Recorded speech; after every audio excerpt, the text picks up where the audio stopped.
Bueno, para este otro ejemplo, entonces vamos a observar este sistema en dos estados diferentes. Tenemos un objeto de masa m que se mantiene a una altura h a lo alto de una colina. Ese sería el estado 1.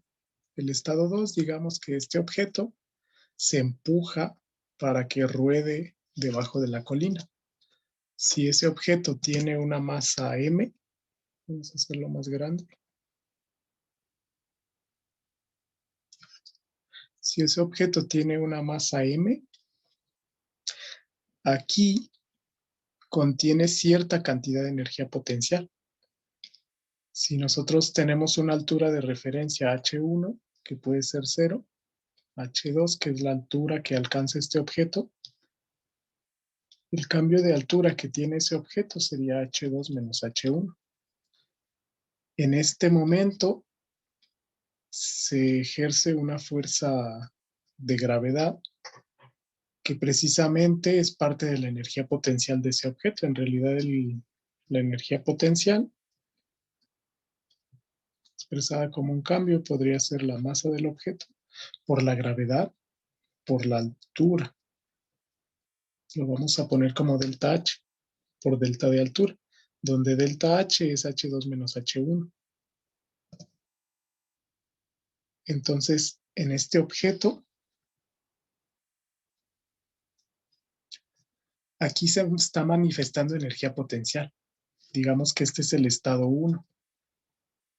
Cuando pasamos a un estado 2, este objeto es empujado colina abajo, por lo que adquiere cierta velocidad. La velocidad que adquiere depende de la altura y del tiempo que ha estado en movimiento. Entonces aquí ya posee energía cinética. La energía potencial que tenía aquí se transforma en energía cinética. Este análisis se puede realizar por primera ley. Por ejemplo, aquí el cambio de energía cinética de ese cuerpo, ya vimos que es un medio de masa por velocidad al cuadrado. La velocidad instantánea que tiene en el momento en el que se quiere conocer su energía cinética. Entonces vamos a analizar este sistema utilizando la primera ley de la termodinámica. De inicio, vamos a analizar los términos. En este objeto realmente no hay cambio de temperatura o podríamos despreciarlo. Entonces no existe el término de calor. Tampoco existe trabajo que se aplique sobre este cuerpo. Es decir, bueno, aquí se aplica un empujón, digamos, pero realmente lo que pasa es que se deja caer. Dependiendo si esta persona ejerce una fuerza por distancia, eso sería el trabajo que estaría aplicando. En este caso, si suponemos que simplemente este cuerpo se rueda de manera instantánea, sin aplicarle una fuerza importante, podríamos despreciar este término también. Vamos a suponer que el trabajo que se aplica es despreciable con respecto a la energía cinética y a la energía potencial. Posteriormente, sí vamos a considerar el cambio de energía cinética y sí vamos a considerar energía potencial. Como no hay cambio de temperatura, tampoco vamos a considerar energía interna. Entonces, de acuerdo a esto, despreciando el trabajo, suponiendo que sea muy pequeño con respecto al cambio de energía cinética y potencial, nosotros encontramos lo siguiente: energía cinética más delta de energía potencial. Lo que nos guía a lo siguiente: delta de energía cinética es igual a menos delta de energía potencial. ¿Qué significa esto? Este es un modelo matemático típico que representa el cambio de un tipo de energía en otro.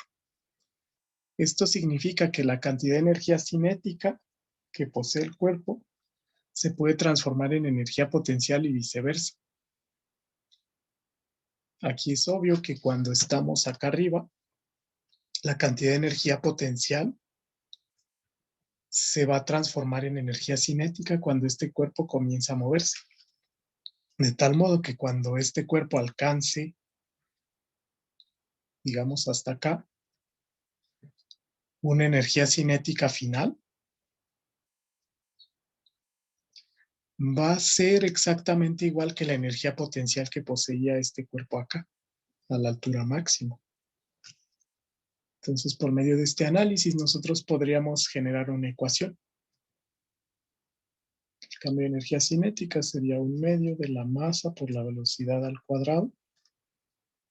Y esto sería igual a menos masa por la gravedad por el cambio de altura. Ahí se cancelan las masas, entonces b cuadrada entre 2 es igual a g por delta h. De modo tal que yo podría calcular, por ejemplo, la velocidad final que va a tener ese cuerpo a cierta altura. Ahí me faltó el signo menos. Entonces, de esta manera podríamos analizar este sistema en el caso de que la energía cinética se transforma en energía potencial. Esa es una de las aplicaciones de la primera ley. Muy bien. Otro ejercicio que nosotros podemos plantear es la mezcla de dos líquidos. La mezcla de dos líquidos a diferentes temperaturas. Por ejemplo, yo tengo un líquido a una temperatura 1 y una masa 1 y se mezcla con otro líquido a una temperatura 2 y una masa 2. De modo tal que en un recipiente vamos a tener una masa total, que es masa 1 más masa 2, pero a una temperatura final, temperatura 3. Entonces, en este caso, vamos a analizar la ecuación de la primera ley de la termodinámica. Para este sistema, vamos a considerar que no hay cambio de trabajo, no se ejerce trabajo sobre los líquidos no están en movimiento, es un poco despreciable la velocidad con la que se mezclan, también es despreciable la altura con respecto al recipiente. Si consideramos que en este sistema no hay pérdidas de calor cuando se mezclan, también podemos considerar que el calor es cero. Entonces, ¿qué significa esto? Podemos considerar lo siguiente, podemos considerar que el cambio de energía interna para este sistema es cero. El cambio total de energía interna sería el cambio de energía interna del líquido 1 cuando se mezcla más el cambio de energía interna del líquido 2 cuando se mezcla. Esto es igual a 0.